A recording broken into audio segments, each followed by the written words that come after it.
अस्सलाम वालेकुम नाजरीन, आप देख रहे हैं नया पाकिस्तान और मैं हूं शहजाद इकबाल। पंजाब में 90 रोज के अंदर इंतखाबात के मामले पर असकुन नोटिस लेने और सियासी जमातों को मुज़ाकरात के लिए एक साथ बिठाने के बाद अब सुप्रीम कोर्ट यह फैसला नहीं कर पा रही है कि इस मामले पर लचक दिखाई जाए या अपने फैसले पर अमल दरामद कराया जाए।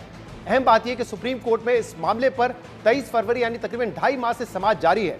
इस दौरान सुप्रीम कोर्ट ने हुकूमत और दीगर मुतल्लका इदारों को बरवक्त इलेक्शन के इंतजाम करने के लिए बार बार हिदायत जारी की। हुकूमत को संगीन नतायज से खबरदार भी किया जाता रहा और सियासी जमातों को भी मिल बैठकर इलेक्शन की तारीख पर इत्तफाक करने के रिमार्क सामने आते रहे। मगर आज 8 रोज के वक्फे के बाद इस केस की समाअत में चीफ जस्टिस पाकिस्तान उमर अता बंदियाल ने ये रिमार्क्स दिए कि हम इस नतीजे पर पहुंचे हैं कि यह मामला सियासी अमल पर छोड़ा जाए। 3 रुकनी बेंच ने कल 27 अप्रैल की समाअत का जो हुक्मनामा जारी किया था उसमें भी यह लिखा था कि सुप्रीम कोर्ट ने सियासी जमातों को मुज़ाकरात पर मजबूर नहीं किया। सियासी जमातों की बातचीत या मुज़ाकरात में सुप्रीम कोर्ट का कोई किरदार नहीं है। और आज भी एक तरफ तो चीफ जस्टिस ने फिर इस बात का इशारा दिया कि सियासी जमातें खुद मिल बैठकर मसले का हल निकाल लें, तो दूसरी तरफ चीफ जस्टिस पाकिस्तान की जानिब से आज ये रिमार्क्स भी सामने आए कि अदालत 90 दिन में इंतखाबात कराने का फैसला दे चुकी है। अगर मुज़ाकरात नाकाम हुए तो अदालत 14 मई के फैसले को लेकर बैठी नहीं रहेगी। आइन के मुताबिक अपने फैसले पर अमल करवाने के लिए आइन इस्तेमाल कर सकते हैं। अदालत अपना फरीजा अंजाम दे रही है।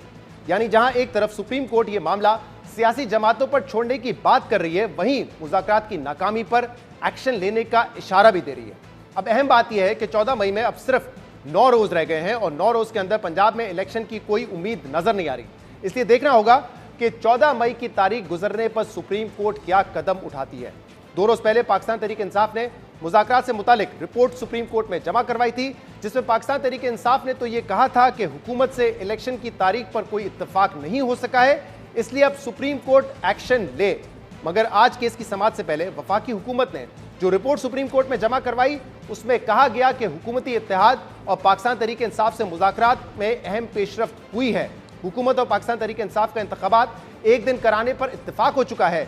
वफाकी हुकूमत और सूबों में निगरान हुकूमत पर भी इत्तफाक हुआ है, मगर यह तय नहीं हो सका है कि कौमी असेंबली, सिंध असेंबली और पंजाब असेंबली कब तहलील की जाए। रिपोर्ट में कहा गया है कि हुकूमती इत्तेहाद ने आईनी मुद्दत से पहले असेंबलियां तहलील करने पर लचक का मुजाहरा किया। आइंदा बजट से पहले IMF और दोस्त ममालिक से मुआहदा नागुज़ीर है, जबकि पाकिस्तान तहरीक इंसाफ ने भी मुल्की माशी मसाइल की संगीनी तस्लीम कर ली है। हुकूमत के इस मौके पर आज समाअत के दौरान चीफ जस्टिस ने रिमार्क्स दिए कि हुकूमती जवाब में IMF मुआहदे पर जोर दिया गया है।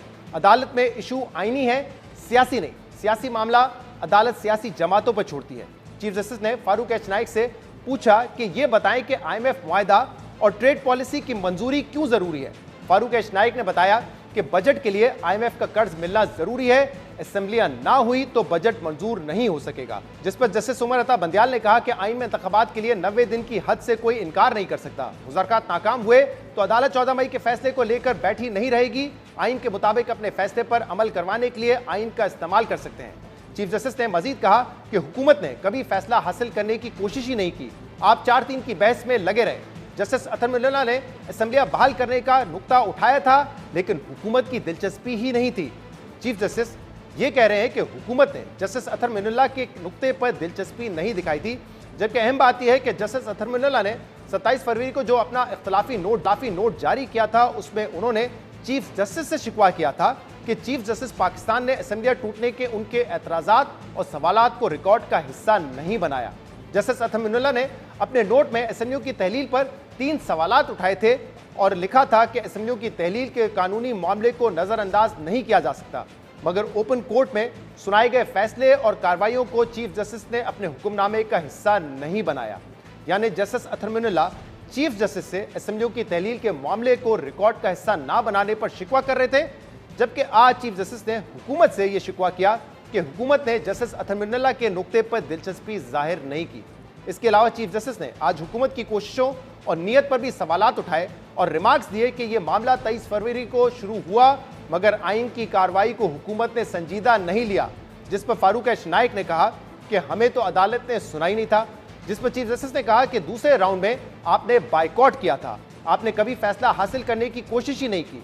आप 4-3 की बहस में लगे रहे। आज की गुफ्तगू को ही देख लें, कोई फैसला या कानून की बात ही नहीं कर रहा। हुकूमत की संजीदगी यह है कि अभी तक नजरसानी की दरख्वास्त दायर नहीं की गई है। हुकूमत कानून में नहीं, सियासत में दिलचस्पी दिखा रही है।